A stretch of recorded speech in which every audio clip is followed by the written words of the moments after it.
What's good, y'all? It's Chenoa from NYC, and today I want to talk about Gossip Girl, the reboot over on HBO Max that we didn't really ask for, but we're gonna talk about it anyway. It premiered back on July 6th. The first 6 episodes are up now, and the rest of the season will come up around sometime in November. First things first, this would have been as like a standalone series, not as a reboot in the original Gossip Girl universe. When I typically watch drama-filled shows, I need to be on the edge of my seat.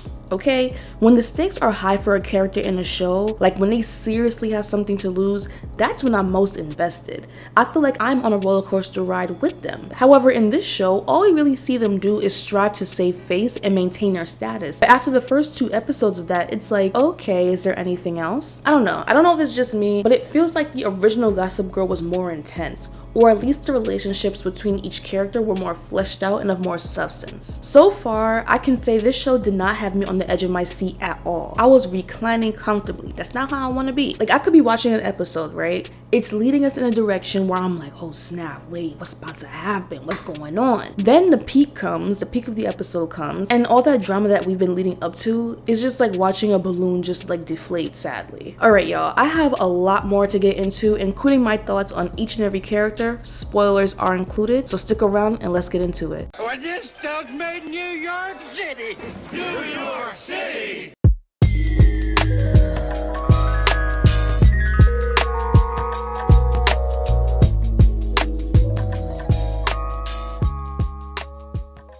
So I know that one intention that they had when they decided to launch this reboot was to herald diversity. I can't really be mad at that because we did not have that in the original at all. So, I appreciate the reboot attempting to be ambitious in that way because it does matter. But let's get into the character breakdown. I would like to present the Worst Actor Award to Aki and Audrey. Yes, it's a tie. They are also the recipients, by the way, of the Worst Couple Award. So, double kudos to them. I feel like I came across utterings from the internet, from internet people, claiming that Evan Mock, who plays Aki, wasn't really feeling to be in the show like that. Like, in fact, the creators were going hard for him, not the other way around. And I mean, it's nice to be sought after. It doesn't seem like he wants to be in the show at all. He's like aloof to the max, and it's not even like that's his character per se, where it's like that's just, you're aloof, you're apathetic. He's just like, that's just how he presents his character. Mind you, his character's going through a period in his life where he's trying to figure out who he is. He's attracted to Audrey, he's also attracted to Max. He's trying to make sense of it all. But whenever he delivers his lines, it feels like he's trying to figure out if he should have a toaster strudel for breakfast or maybe an egg McMuffin. Like, there's no sense of urgency at all. In episode 6, his father outs Aki as gay on the damn news, y'all. The NBC primetime news. Earlier in episode 6, Audrey accidentally outs Aki in front of like his whole family, but he's not in there, so he doesn't actually know that she's done that. So Aki does not know that his dad's about to do this, but we as the audience do. So you guys, I'm literally nervous because I'm like, oh my god, I know it's coming. I'm kind of on the edge of my seat, just a little bit. See, this is how they get you. Then on the news, he says, how could I be homophobic if my very own son is gay? And then he just walks off. All Aki does is say, wait, no, I'm bisexual. Like, literally, that's how he sounded to me. No, I'm not gay, I'm bisexual. The reporter did not care, like she could not care less. She literally turned around and walked away, the cameras are gone. He had no emotion when he said those lines. He did not. Like, that is a really big deal. This kid was just outed on the news. Well, that's in front of the whole New York City tri-state area. And then he like exchanges a glance with Obie, who like saw everything go down. And even Obie had more emotion than him, and he wasn't the one who was outed. Like, oh my god. I think I had more emotion as I watched the scene than he did. Like, no. On to Audrey. She's pretty underwhelming to me in her scenes. Not as bad as Aki, but when certain scenes call for drama, emotion, it's just not giving. She lives with her mom. Her mom is divorced from her father, and her mom relies often on liquor to make it through the day and night. That's a big deal. That's really rough. You have a parent who's either addicted to alcohol or has an alcohol dependency. But whenever she argues with her mom, it's like she's yelling about a missing iPhone charger. I feel like if Audrey's storyline leaned more towards her relationship with her mother and all that they have at stake, that would be stronger. Audrey's mom is low-key going broke. Them businesses ain't businessing like they used to. They might have to move out of their expensive crib. That's more pressing. You want to save face, you want to maintain your status. It's more than a freaking social media situation. This is maintaining your status in the exclusive wealthy universe that Gossip Girl has created.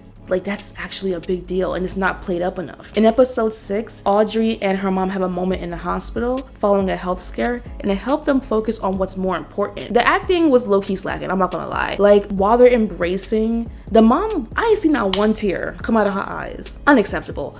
Audrey, she tried her best to conjure up some tears, so I'm gonna let her slide. In general, the drama between Audrey and Aki is not worth the camera time, so for the next half of this season, or season 2 if they get that, I'm gonna need them to find other things for their characters to do.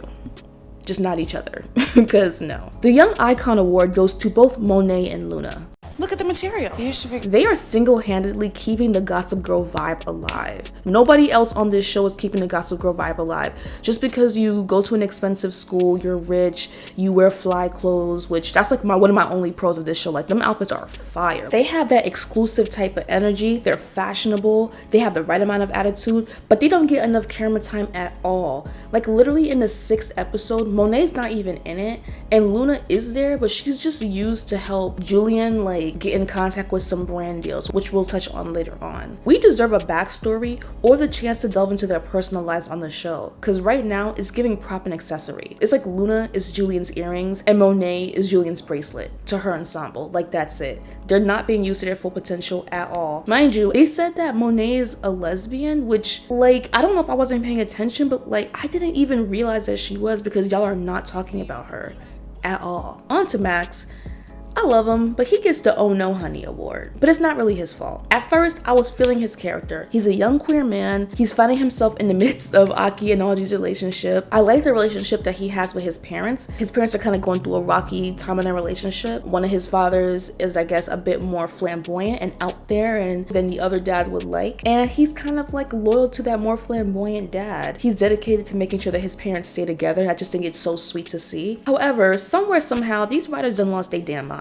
In November 2019, Joshua Safran, who is the show's creator and executive producer, spoke with Vulture, and he talked about bringing queer stories to the forefront of the series. And so far, the show does that. Yes, we can't deny that. But why did they think that putting Max with a teacher was okay? During the show, Max is feeling Rafa, who's a teacher who's known to sleep with male students, mainly seniors, on the low. Why couldn't they just give Max an age-appropriate relationship chock full of typical teenage rich people drama? Because you're talking about, you know, bringing queer stories to the forefront. How come the most prominent queer story, aside from Aki, because, like, again, his acting is just not doing it for me, why couldn't Max's story be something that's not him honestly being taken advantage of? Like, that's not a healthy relationship at all. I don't know, that just like really got me tight. I'm hoping that they get this together, because I feel like it's doing a disservice to Max's character. Max is down bad. Like, 6 episodes in and he's down bad. He depends on substances, his family is falling apart, he sleeps with his teacher. Like, what? His friend group is really only concerned with staying on top and the little petty drama that they have going on, so they might not even really be peeping that he's going through all this. In the 6th episode, we do see him stand up to Rafa. He discloses the relationship that he's been having with his teacher to his dad, which I do like. A responsible adult needs to be involved. You know, we don't need to be keeping secrets this far in. Max is the only character, in my opinion, of the students who's gotten the most room to flex his acting muscle in the show. Like, he really be doing his thing. He's been able to cry. He does it very well. He shows he's been vulnerable. He's been kind of petty and a little annoying and kind of sarcastic, kind of witty. But I mean, I just hope that they redeem his character for the last half of the season, and then hopefully next season, because he deserves so much better. Really quick on Obie. I mean, okay, great gowns, beautiful gowns. Yeah, I don't really have much of an opinion on him. Currently, he's dating Zoya, who we'll get to in a second. She's Julien's younger sister, which is weird to me. Maybe I'm just bugging, but again, similar to when I covered Ginny and Georgia, the idea of him being infatuated, like head over heels about a 14-year-old is wild to me, but go off. And yes, I know she had her birthday during the episodes, but technically she was 14 when they first met. His character, like all the others, is rich. But wait, he also has a conscience, so he's special because he is woke and he's not really psyched about coming from money. I would like to see him actually give back to the community in the show. Early on, they talked about how he would always go volunteer at places, but we would never see it happen. I think the show does a good job of using New York City as a backdrop. It shouldn't be hard to show him going into other neighborhoods to volunteer. I don't care if they even write it in a way where we don't see him, but it's alluded to that he just came from donating or working at a pantry or anything like that. I would even like to see him be challenged in ways where he thinks he's doing enough as a woke person but it's like you're really not. Yes, I know in episode 6 we do see him send up to his mom, and that's cool. We do see him at the protest where they're protesting condos being put up instead of a new shelter. So much more can be done there. Like they could go so far with the whole I'm woke but I'm rich. Like that could be a major part of his character development, because right now his character is giving bland. I mean, he cute and all, but no. On to our good sis Julien. She's very flippy floppy. Like she can't tell if she wants to beef with Zoya or if she wants to unite with her, which I don't mind her like union with Zoya. I'm kind of over that little battle already. I kind of want like a new set of students to hit this town. They just beef with them or something, because no, she's too flippy floppy. But I do like her character. Honestly, I don't think I've been given a reason to not like her character. None of the characters are actually unlikable right now, and that includes Luna and Monet. The only reason why I wouldn't like a character is just because they're acting as cringy, but that's not, I mean, that is their fault, but nothing to do with how their character is written. Like at least on the original Gossip Girl, there's people who either did not like Chuck or liked him for some reason, people who did not like Blair or did like her, or maybe you started out liking her and then changed your mind. Like you could form an opinion on those characters. I can't do that here at all. In the 6th episode, we see Luna put Julien on to some potential brand deals like Glossier and Revlon, which in my opinion, she should have been had that. Even if she was just advertising some damn sunscreen or something. It just doesn't make sense. Like right now, you can go on Instagram and find a bunch of influencers, whether you're talking about the Kardashians or somebody smaller with just 100K followers. It just doesn't make sense that just because she's rich, she didn't feel the need to financially benefit. Like it just doesn't make sense to me. I wish that that could have already been a part of the mix for her character, because once again, there could be more at stake for her.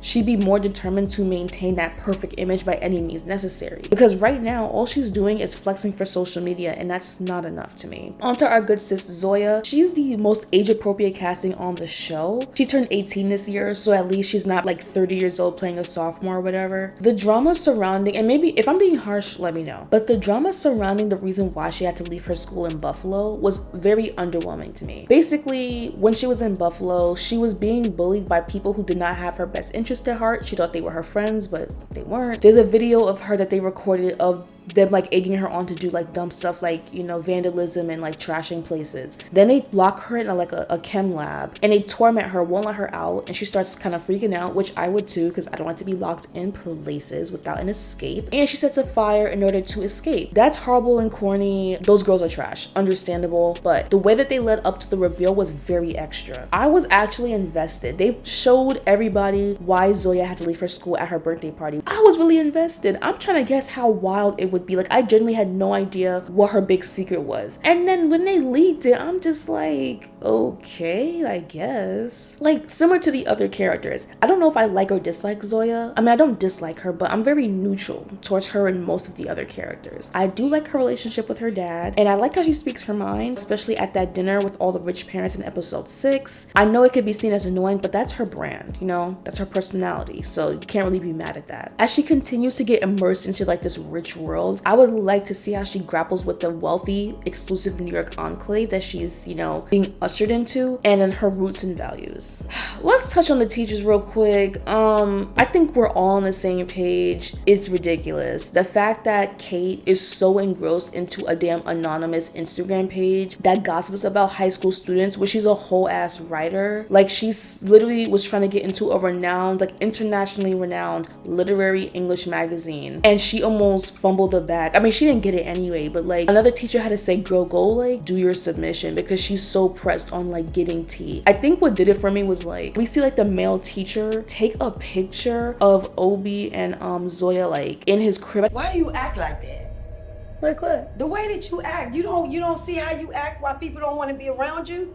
No. Look how you act. If that was real life, that would be insane. Like when I saw that, I was like, yeah, y'all are doing way too much. Like, yeah, the kids are mean, the kids are evil. The moment I leave the school premises, I am doing me. I'm not gonna be worried about what no kids are doing. Like I'll go to my therapist or something to help me, or a yoga class, and try to forget about those kids. I can understand how they felt like they should use Gossip Girl to change the culture up at the school, but like I feel like it would have been fine if it was just done by a student as well, who also went to the school, who decided, let me do do this, or maybe if they like collaborated with a teacher or something, like maybe something like that would have been cool. Or at least show the teachers getting into cahoots with some students who are just, you know, not very popular, because it'll also give us a better idea as to just how popular and exalted Julien is. Like, I'm sorry, let's use Mean Girls as an example. Aside from the iconic clip of students talking about how amazing Regina George is, they actually showed her engage with other students, and it showed us just how much they either idolized, worshipped, or hated Regina George. In this show,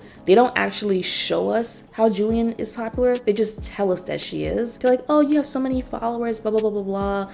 And like, it's just not believable to me. Like, yeah, she dresses fly, she got money, but like everybody at that school has money. Some people might be on scholarship, yeah, but it's not like a traditional high school where like some people might be rich and others like are just not. Everybody, you have to have money to go to the school in the first place. So before I close out this video, I just want to acknowledge the use of the city in the show, because I am from New York City, obviously. What they use as the school in the show is actually a museum. It's a kind of a small museum. It's called the Museum of the City of New York. So it's kind of funny, all those scenes where they're like in between classes in the hallway and stuff, like that's genuinely like the hallway of the school, like of the museum. The outside of the school where they sit, it's like literally the outside of the museum. I'm like, wow, I've been there before. It's just kind of funny to see them use such a small space in this way. If y'all remember the episode where there was like a fight at another school and a gun fell out somebody's bag, that was the same museum. So we were acting like it was another school, but that's just like the main staircase that she used to go between floors. So I thought that was funny. And if you're ever in New York, or if you're from New York, you've never been to that museum, I highly suggest you go. It's pretty cool. That's very random, but I just wanted to touch base on that. If you made it this far, as always, I'm glad that you hung out with me. I'm very curious to know what you think. Are you gonna give this show another chance? I plan on watching the rest of the episodes later on this year, and you know what, if they get another season, I'll watch that too. Do you agree with any of my thoughts on any of the characters? Yes, no, maybe so. Make sure you like, comment, subscribe, share, all that good stuff, and I'll see you next time.